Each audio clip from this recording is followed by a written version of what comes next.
శనివారం నాడు తెల్లవారక ముందు తలంటు పోసుకుని నల్ల చీర నల్ల రవిక ధరించి శంకు చక్రములతో కూడిన 7 కొండల స్వామి తిరునామమునకు మట్టి ప్రమదలో 7 రంగులతో కూడిన వత్తిని వెలిగించి శశాస్త్రీయంగా స్వామిని పూజించి కమ్మని నువ్వుల చిమ్మిలి నైవేద్యం పెట్టి నీరాజనముతో వ్రతమును పూర్తి చెయ్యాలి. తిరిగి సాయంత్రం వరకు ఉపవాసం ఉండి స్నానము చేసి పసుపు చీర పసుపు రవిక ధరించి వ్రత విధానము సాగించి స్వామికి ఇష్టమైన చక్కెర లడ్డూలను నివేదనము చేసి నీరాజనమునిడి ఒక అతిథిని ఆహ్వానించి భోజనాదులతో సత్కరించి అతిథి భుజించి విడిచిన ఒక మెతుకును అమృతమస్తువని ఆరగించాలి.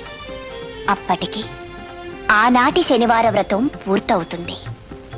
ఈ విధంగా 7 శనివారములు వ్రతమును చేసినచో ఉద్దేశించిన సత్ఫలమును పొందగలరు.